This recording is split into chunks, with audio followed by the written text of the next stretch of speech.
Meus irmãos, dando sequência à exposição da carta aos Efésios, abramos nossas Bíblias no capítulo 5. Nós faremos hoje a leitura do verso 22 até o 33, encerrando assim o capítulo 5. Efésios, capítulo 5, dos versos 22 ao 33.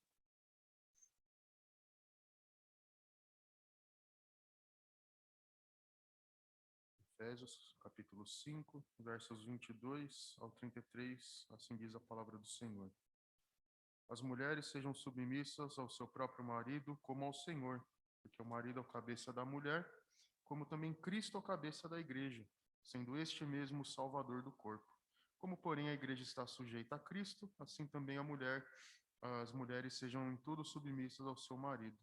Maridos, amai a vossa mulher, como também Cristo amou a igreja e a si mesmo se entregou por ela, para que a santificasse, tendo-a purificado por meio da lavagem de água pela palavra, para apresentar a si mesmo igreja gloriosa, sem mácula, nem ruga, nem coisa semelhante, porém santa e sem defeito. Assim também os maridos devem amar a sua mulher como ao próprio corpo. Quem ama a esposa, a si mesmo se ama. Porque ninguém jamais odiou a própria carne, antes a alimenta e dela cuida, como também Cristo o faz com a igreja. Porque somos membros do seu corpo. Eis porque deixará o homem a seu pai e a sua mãe, e se unirá à sua mulher, e se tornarão os dois uma só carne. Grande é este mistério, mas eu me refiro a Cristo e à igreja. Não obstante, vós, cada um de per si também ame a própria esposa como a si mesmo, e a esposa respeite ao marido. Vamos orar mais uma vez? Santo Deus, nosso Pai, ao abrirmos a Tua palavra, abre nossos olhos, nosso coração, para compreendermos aquilo que vem de Ti. Nos ilumina para aprendermos aquilo que vem da palavra do Senhor. É o que pedimos em nome de Jesus. Amém. Meus irmãos, esse texto, tratando a respeito do casamento, ele é uma exortação tanto para aqueles que já estão casados, quanto para aqueles que pretendem se casar também. É importante nós lembrarmos o que Paulo falou anteriormente. Volte um pouquinho na sua Bíblia aí. O capítulo 5, ele vem falando a respeito de como a igreja deve, ou como o crente deve, ser um imitador de Deus. Perceba lá no verso 1 do capítulo 5. Sede, pois, imitadores de Deus, como filhos amados, e andai em amor, como também Cristo nos amou e se entregou a si mesmo por nós, como oferta e sacrifício a Deus em aroma suave. E aí, a partir do versículo 3, ele fala para abandonarmos as coisas perversas, deixarmos as coisas que tomavam conta do nosso coração, os pecados que nos dominavam, e vivermos pelo Espírito Santo, que é o que ele diz a partir do versículo 15. Portanto, vede prudentemente como andais, não como nécios, e sim como sábios, remindo o tempo, porque os dias são maus.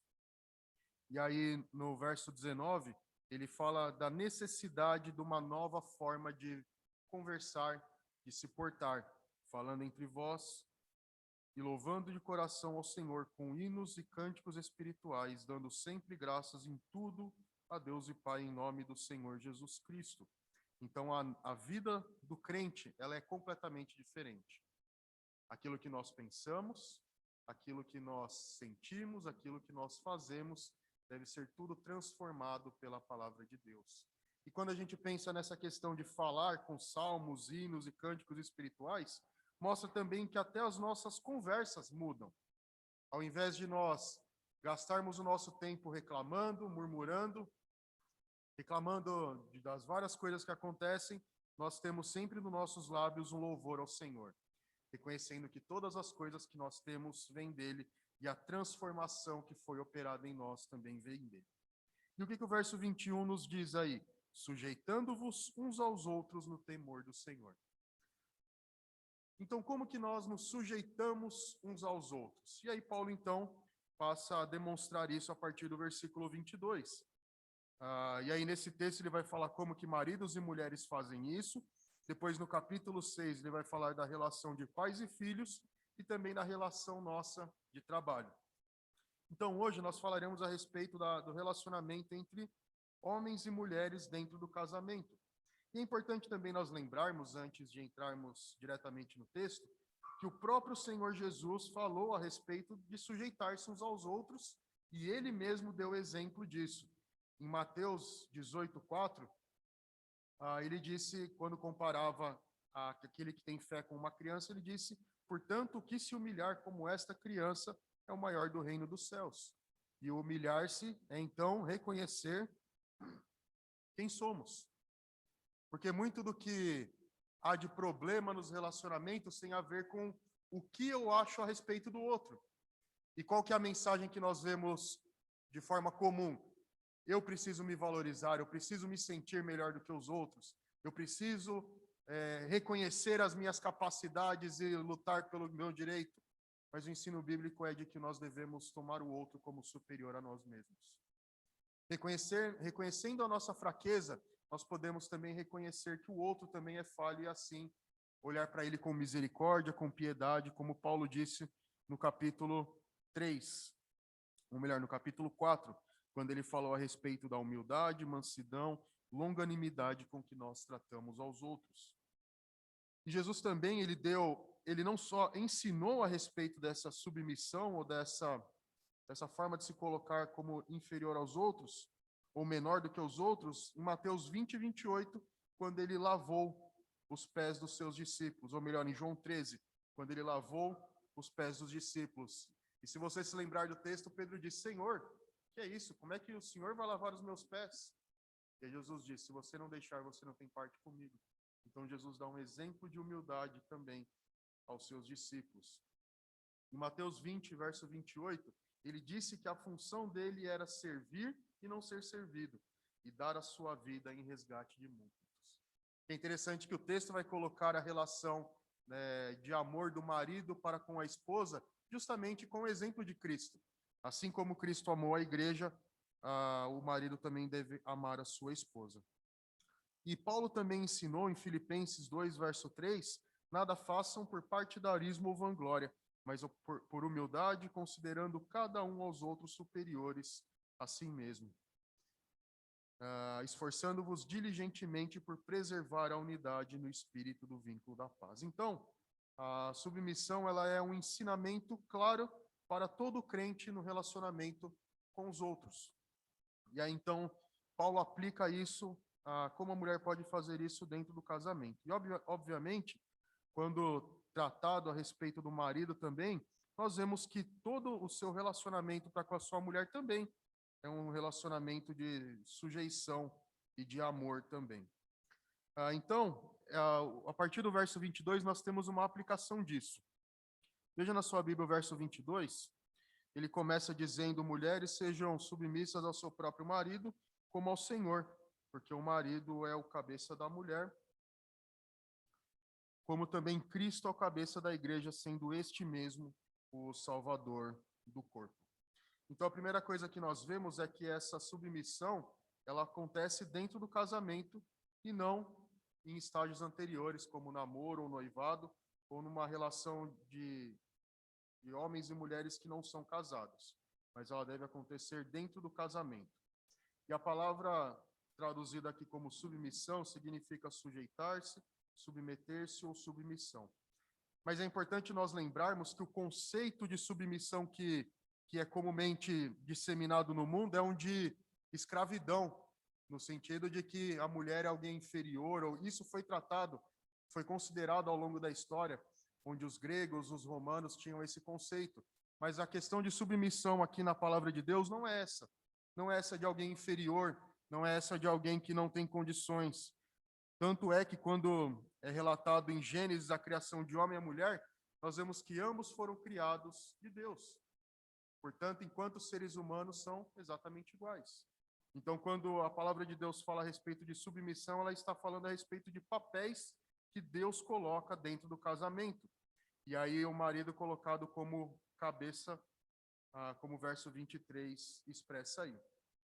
Então, não é a submissão aquilo que normalmente se propaga no mundo, ou aquilo que muitos homens exigem das suas mulheres. E a gente vê isso, só você ligar o Jornal da Record à tarde, você vai ver o tanto de homens que acabam matando suas mulheres ou as ex-mulheres, ou suas namoradas, porque tem esse conceito deturpado do que é um relacionamento.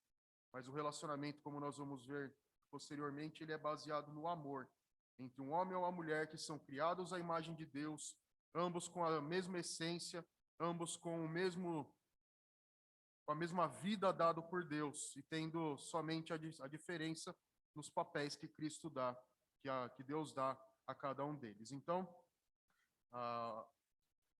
nós vemos que essa submissão ela não é algo imposto, mas é algo que a mulher voluntariamente se coloca nessa condição, porque veja aí no verso 22, a comparação aí, sejam submissas ao seu próprio marido, como ao Senhor.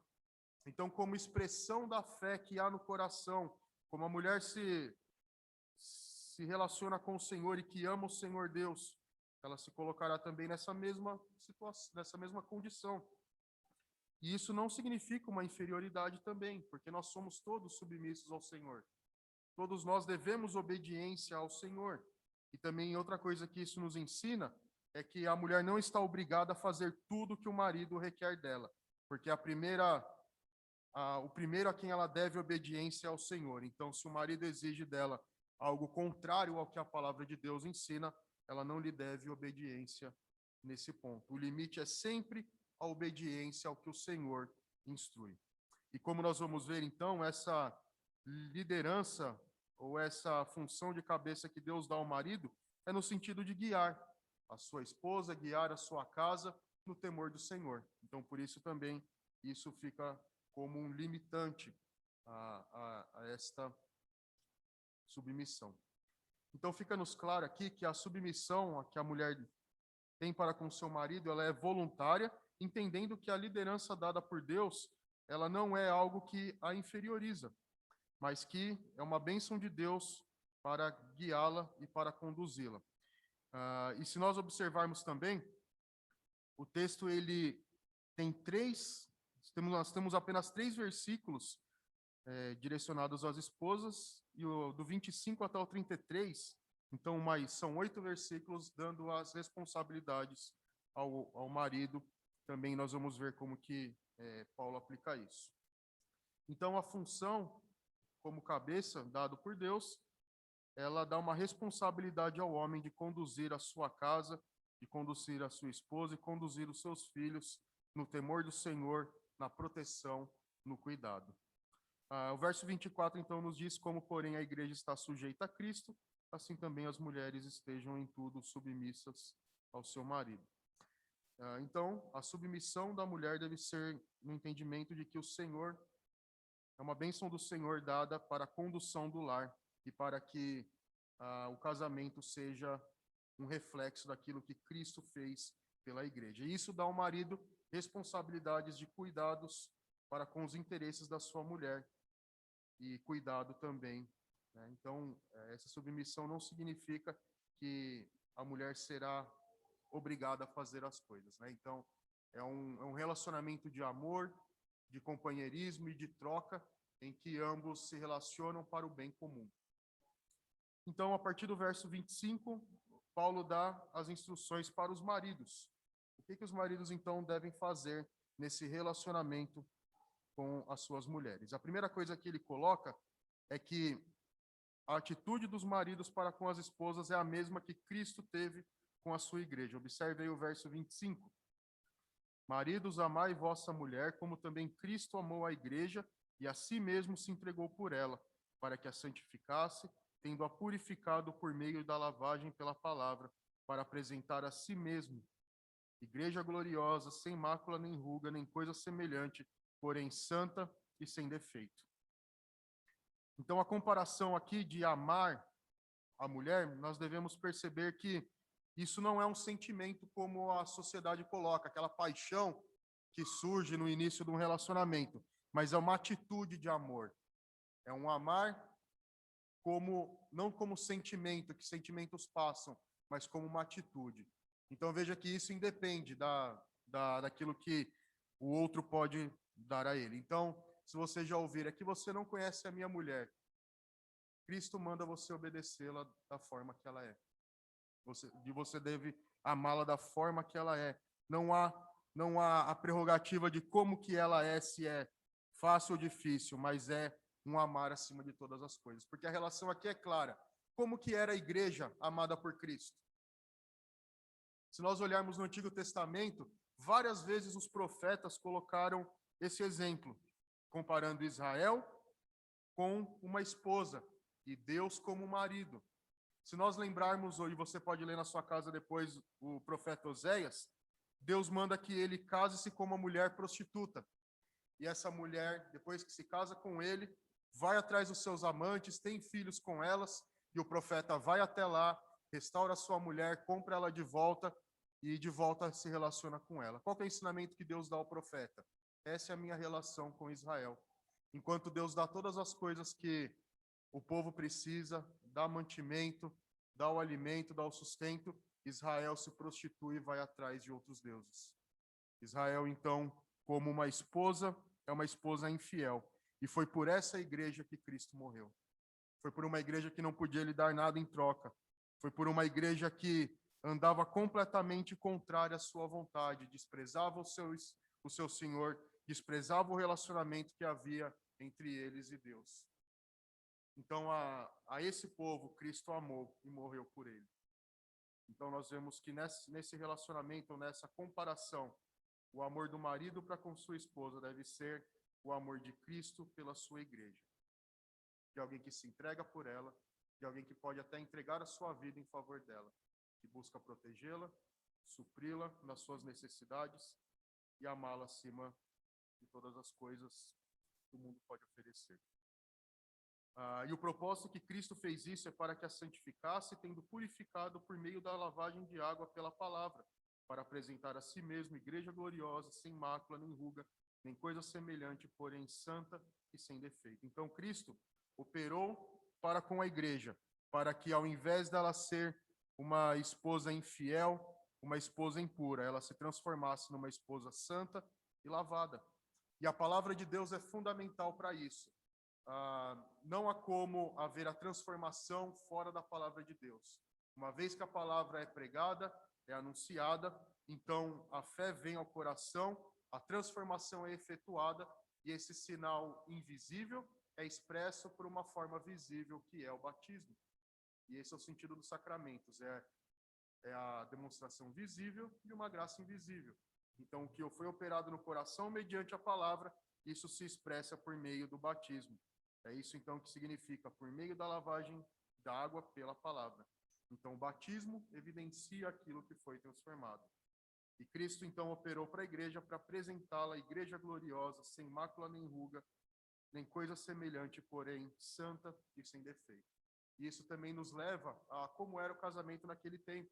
Ele levava algum tempo entre o noivado, que já era um compromisso estabelecido, diferente do que nós temos hoje, mas já era um contrato de que o casamento seria executado.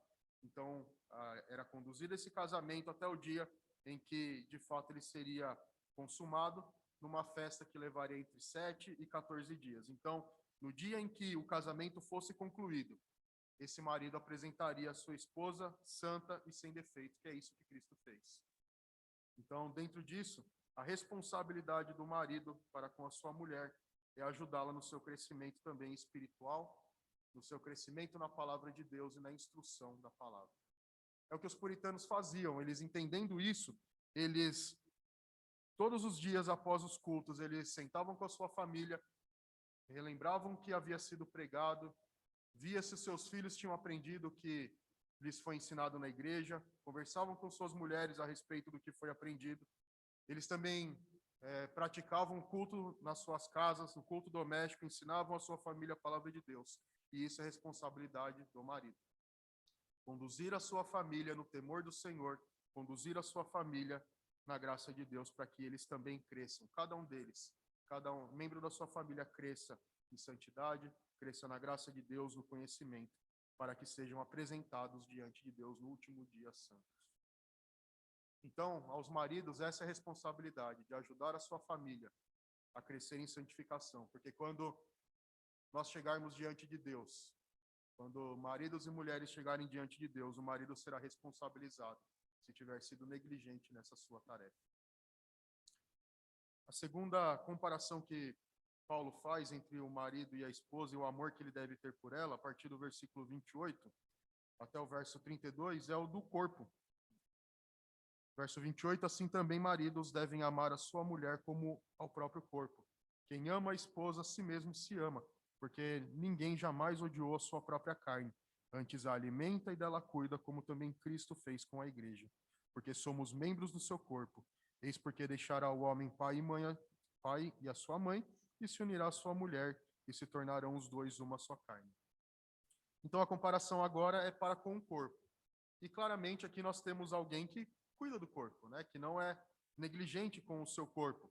Então, se você cuida bem do seu corpo, você deve também cuidar da sua esposa, porque ela é corpo seu também.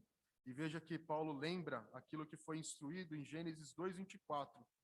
Deixará o homem pai e mãe, e se unirá à sua mulher, e os dois se tornarão uma só carne. Então, o marido deve amar a esposa como ao seu próprio corpo, não como corpos diferentes, mas como Deus ensina claramente desde o início, os dois formam um só corpo. Então, ao cuidar do seu corpo, ele também está cuidando da sua esposa, porque os dois são uma só carne. Não são unidades unidas, mas são um só. E são unidos pelo casamento. Então, assim como você ama o seu corpo, marido, você deve amar a sua esposa, porque ela é um só com você. Quem ama a sua esposa e a si mesmo se ama. Verso 29, porque ninguém jamais odiou a própria carne, antes a alimenta e dela cuida, como também Cristo a faz com alegria. Então, aqui nós temos a mesma ideia de proteção, de cuidado, de nutrição. Então, a responsabilidade do marido de atender a sua mulher em todas as suas necessidades. Nutrir a sua mulher em tudo aquilo que ela necessita, tanto espiritual quanto físico. Então, veja que a submissão que Paulo coloca lá no começo não é de alguém que é obrigado a fazer as coisas, mas alguém que é amado em troca, que tem um marido que a ama tanto que a supre em todas as suas necessidades, de alguém que se importa com ela, de alguém que a ama a tal ponto que se entregaria a sua vida por ela. Então, aos maridos é dada a ordem de cuidar das suas mulheres, e mesmo se for necessário, entregar a sua vida por ela.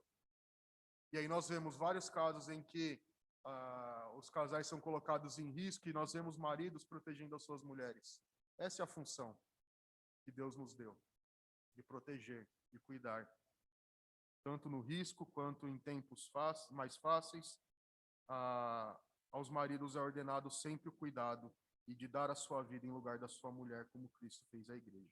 E é importante nós observarmos que esse como Cristo com a igreja é algo recorrente no texto.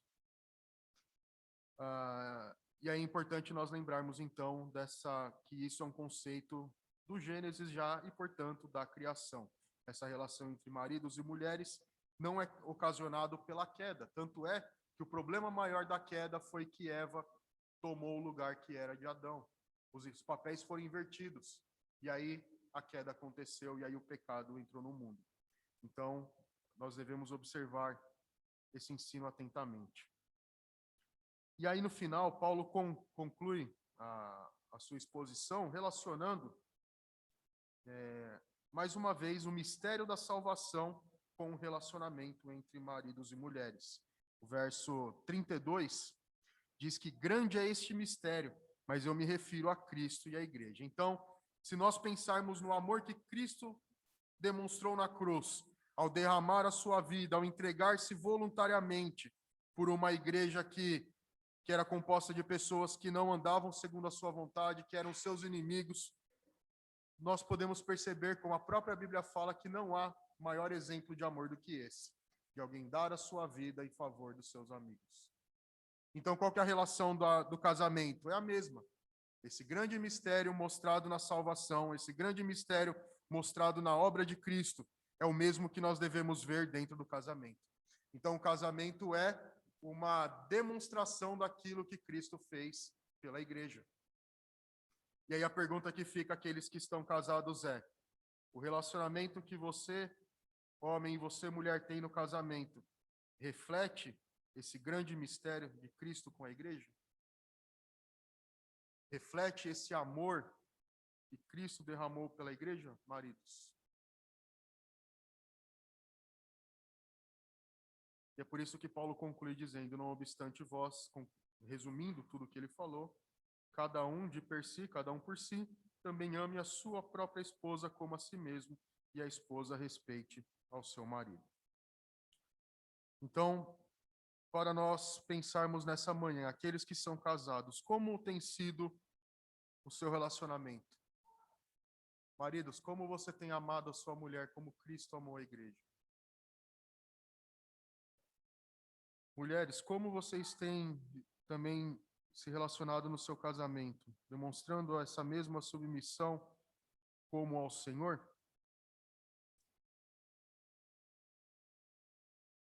Mais uma coisa nós pensarmos aos maridos. Os maridos não devem ser omissos nas suas responsabilidades. Como nós vimos, aos maridos é ordenado cuidar das suas mulheres, provê-las nas suas necessidades, amarem elas como Cristo amou a igreja. Você deve nutrir a sua esposa espiritualmente. Você deve ajudá-la a crescer em santidade, porque isso será cobrado pelo próprio Senhor de você. As mulheres, não tornem seus maridos culpados diante de Deus de omissão. Não hajam para que ele seja encontrado culpado diante de Deus, mas o ajude como auxiliadora que Deus te colocou no casamento para que ele cumpra o seu papel. Porque foi isso que foi dado a Eva quando foi colocada como auxiliadora, que lhe fosse idônea. A ideia ali é de uma auxiliar que lhe fosse igual, de alguém que ajuda o seu marido na sua tarefa, nas suas funções. Aqueles que ainda não casaram, aos solteiros, busquem alguém para casar que seja um crente e ame o Senhor, porque só assim ele poderá te amar. No caso das mulheres, somente assim ele poderá te amar como Cristo amou a igreja. Aos solteiros, é necessário pensar se aquele com quem nós estamos nos relacionando nos proporcionará um casamento no Senhor. Porque é necessário nós percebermos que todas essas instruções que Paulo dá pressupõem um casamento no Senhor. Um casamento entre crentes no Senhor Jesus. Porque só assim essas comparações poderão ser possíveis. Tanto o verso 22 diz lá que a mulher deve ser submissa como ao Senhor, então, uma mulher crente, que ama Jesus, que conhece o que ele fez por ela mesma, como o marido também, como nós vimos em vários pontos, Paulo compara o amor do marido com o amor de Cristo pela igreja. Então, ao buscar alguém para casar, tenha como parâmetro alguém que é fiel ao Senhor Jesus e alguém que ama verdadeiramente a Deus. Que Deus nos ajude a estabelecermos relacionamentos que sejam verdadeiros, e relacionamentos que sejam segundo a vontade de Deus. Vamos orar. Santo Deus, nosso Pai, ao olharmos para a Tua palavra, nós vemos a beleza daquilo que o Senhor nos ensina. Muitos dos conceitos claramente ensinados na palavra são deturpados por um mundo que anda contra a sua vontade. Nos ajuda, Senhor, a aprender cada dia mais do que é o real significado dessas palavras que o Senhor nos ensina. Ajuda-nos a aprendê-las e também a colocá-las em prática. Nos ajuda na nossa fraqueza, Senhor, porque em tempos de apostasia, em tempos de grande perversão, a Tua palavra é ridicularizada, mas ajuda-nos, Senhor, a conhecê-la, ajuda-nos a amá-la e ajuda-nos a testemunhar dela com nossa própria vida, como o casamento aqui propõe, uma demonstração desse grande mistério, que é o que Cristo faz com o seu povo. Oramos a Ti em nome de Jesus. Amém.